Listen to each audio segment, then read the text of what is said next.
Hi guys, welcome to the Citizen channel. I hope you're all staying safe and well. Please, if you are new to this channel, please push that subscribe button. We do everything City, past and present here on these little vlogs, so I do try and inform and entertain, and there's some links on screen as well for Facebook and Twitter where I do post loads of City stuff. So if you follow a friend me on there, I do check every few days and follow and friend everyone back. And if you do get a chance, please have a check out my film and TV channel as well, which I try and inform and entertain on there, and all the latest films and TV drama here in the UK and from around the world. So if you can check that out, that will be fantastic. Anyway, hope you enjoy today's feature. Right, welcome to another Matchday programme watching. This is our away team special one. We look at the City home programmes all season, but this is a second look this year. We've already looked at Spurs away from the very first away game of the season. I've got my second one to look at now. Leicester City away on the 11th of September 2021. Not a bad result, was it? What about the programme? What about the Leicester programme? Well, like ourselves, of course, Leicester didn't produce a programme. I think I'm right. I looked at my top 20 before for last season. I couldn't see Leicester in it, so without checking, I might be wrong. So yeah, my memory's going badly, but I don't think, like us, I don't think they produced a hard copy last season like ourselves. I think it was just a digital one. I think they did a digital one. I'm not too sure about that, to be honest with you. Useless, I am, absolutely useless. But no, the back with a hard copy this season. 84 pages, which, that's okay. That's okay, as long as it's good stuff in it. 18 pages of, like, promo, ads and stuff, and images that aren't really related to any articles and stuff like that, like selling shirts, etc., etc. That's about 21%, which is pretty good. I mean, that's one of towards the lower end of promos and ads in the programs, and all for £3 as well. So obviously, we City have, as expected. I did say that before the season started. I expected it to go up to £3.50, and it did. But Leicester, all credit to them, have kept theirs at £3.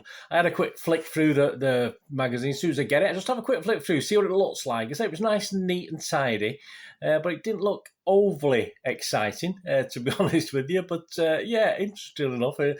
Sometimes the first look isn't always what you get, is it? But obviously more in that as we go through this. So you get your obvious thing. There's a chairman's message, which they tend to do, Leicester. So you get a little page of that with an image, obviously, and followed by of course, Brendan Rodgers and an image as well. So you get that at the very start of it. Then you get 8 pages devoted to a lad called Kiernan Dewsbury-Hall, who recently made his Premier League debut. Leicester was his boyhood club. Sort of a question and answer style. So 8 pages plus images. I mean, it's quite a lot, quite interesting. Obviously, I had a quick scan through it. Obviously, I don't know too much about Kiernan Dewsbury-Hall, or we might hear more from him, we might not. You never know, do you? But it's just one of, obviously, they were sort of saying one of another Leicester guy to come through the ranks, which they try and promote, obviously, at Leicester City.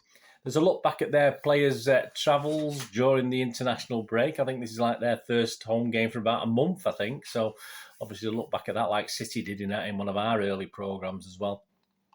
And then it was on to the City section. 13 pages, more or less. There might have been little bits of Leicester in it, but mainly dedicated to City and everything City-fied. You get a nice mix, actually, of past and present. Some stats in that, which included players like making stats and comparisons between Vardy and Pereira and Torres and Jesus.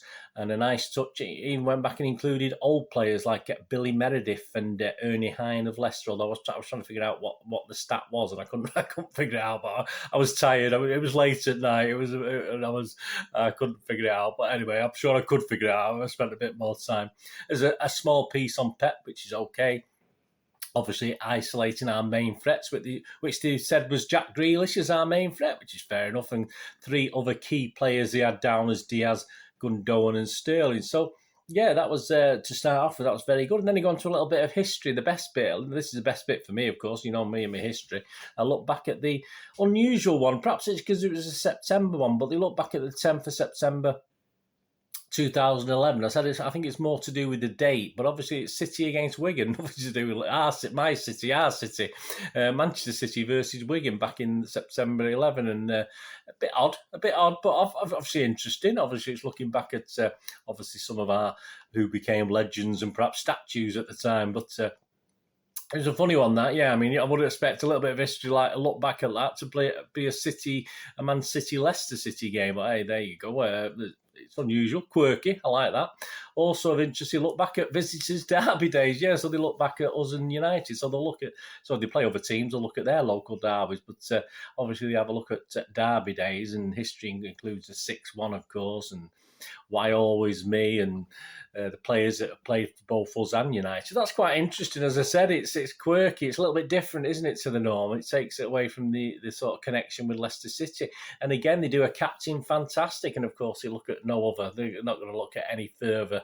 All right. Tony Buck perhaps going back. But of course, in recent times, they have a look at Vincent Kompany.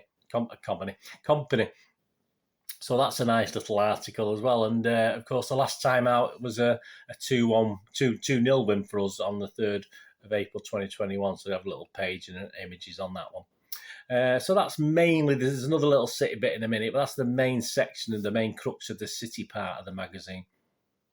They have that Michael Morrison, an ex-Leicester player, a heritage article. That's quite interesting, actually. It's a nice little autobiographical.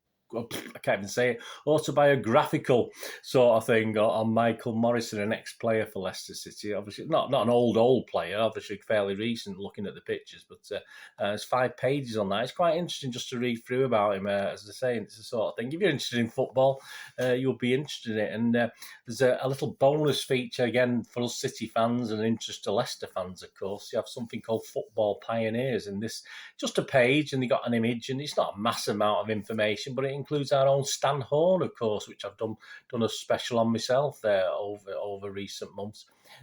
So say not massive content, but interesting, just as something you can read for a minute or two, just as an interesting article, gives you a bit more information, makes you want to go and find out a little bit more as well. Programme Vault's interesting. They look back at 4 programmes, looking at the layouts and the content and what was in them, who was in them, that sort of thing. And it goes from a couple in the 80s to a couple in the O's into the 2000s. So that was a night. Again, I'm a big programme fan, as you probably know. That interested me. And there's a great piece, actually. I don't think they could do this every issue, but it was they have a Leicester historian. They have also a deputy, like an assistant historian as well. So they do various bits and pieces in the magazine, which, you know me, it's not our City history, but it's still interesting. And he looks at places in Leicester that's significant, Leicestershire itself, in the history of the club, including a garden shed, apparently, where the club was originally founded. I don't know what's going on. Sorry, guys. I'm not with it today. Where the club was founded. It's not as good as the City Gates pub for us, was it? But yeah, a garden shed, absolutely brilliant. That's the sort of things I like. That's the sort of history I like of other things as well. As I say, I'm sure they can't put stuff in every issue of the magazine, but that's a great little piece. And they've got Unseen Treasures. Yeah, this is a good one. They had a yellow submarine. I always remember that big ship we had in the trophy room, it was the boardroom, wasn't it, at Main Road. I've been in there many times. But that big ship, that big glossy ship, I think that was from a Spanish team, was it? I think. I'd have to look into that again, but I can't. My memory, you know what I'm like. But they have a yellow submarine, yeah. And of course, he played Villarreal, didn't he, in a friendly game before the season. And this is that's their nickname. So obviously be a good song, that, wouldn't it, going down in a submarine? But there you go. We'd sing it if it was our nickname, of course. But so that's quite a new treasure, if you like. It's not historical, but it will be obviously many years to come. And they got presented with that before the game, a yellow submarine. So that was really good. They have a look at past overseas players, and there's a page again, another City element to it. Don Revie, obviously I've not looked at him recently. Obviously, he also starred for Leicester City, and us, of course, in the 40s and 50s. So there's a nice piece on Don Revie, or Don Revie, whichever way you want to pronounce it. So that was nice as well. So say still, even within that history bit, there's a bit of Stan Horn and Don Revie. There's lots of City stuff. So I'm quite impressed, as you can probably tell, based on this at the moment.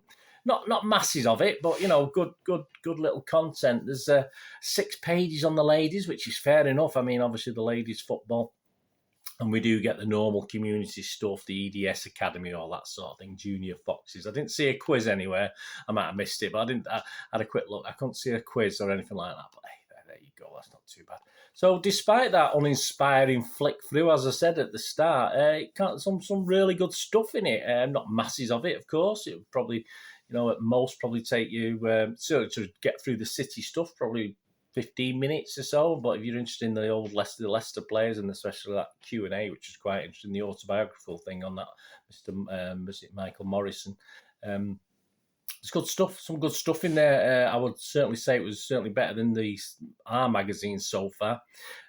So yeah, I was quite impressed with that, and certainly at £3, I don't think you can quibble. I think that was all right. It's only the second programme we've looked at, but already it may take a little bit of beating, this one. I'm sure there's lots to go at in the future, but I mean, Spurs got a 6.5 out of 10, so I'm going to push. I'm not going to go too mad. I'm not going to go mad because I need room for putting other scores in. I don't want to get too giddy. I don't want to get too excited. So I'm going to give this a 7.5 out of 10. And as I say, allowing for the fact they didn't produce a hard copy last year, they almost bounced back very, very well with this one. I was quite impressed, as I say, certainly with the price as well. Well done, Leicester, keeping it to £3. So I'll give it 7.5 out of 10. So on our league table, obviously I'm not going to include City in the league table. City anyway. City are currently bottom, I think, between 6 and 6.5 for the programmes I've seen from City so far. But yeah, so Spurs are on 6.5 out of 10. And yes, Leicester go to the top on 7.5 out of 10. Anyway, if you're a programme collector like me, if you've had a look at this and you've got this, and just say it wasn't the easiest one to get hold of, I had to pay the grand sum of £5.30 for this, for a £3 programme. The things I do, to get memorabilia, but there you go. That was, I sort of bid on that and won it at £5.30. There will be some dotted about, but I usually check the Leicester shop, and they do have programmes on there, but I couldn't find this one. But if you look now, there might be. It's been a few days, obviously, since I've checked now, but the next one up, obviously, we're going to do, obviously, is Chelsea, which is ordered, and then, obviously, Liverpool. I won't be getting a PSG one. They're usually a bit. They're not usually consistent as a programme, are they? I will have a look, but sometimes they're just UEFA created things, and obviously they're following that Chelsea. Of course, we'll have a Liverpool one to look through as well, won't we? Anyway, hope you enjoyed this, and if you have got the Leicester programme, you had a look through. Let me know what you think, if you're as impressed as I was with the stuff in it. Anyway, thanks for watching. What are we going to do the rest of the day? Have a great one. Look after yourselves, look after your friends, look after your families. More importantly, let's all look after each other. So we meet here again on the Citizen channel, or perhaps have a rest from footy. Have a look at my film and TV channel.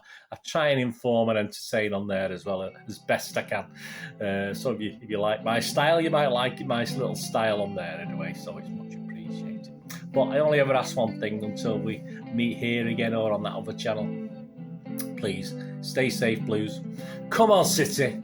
Thanks for watching. Bye for now.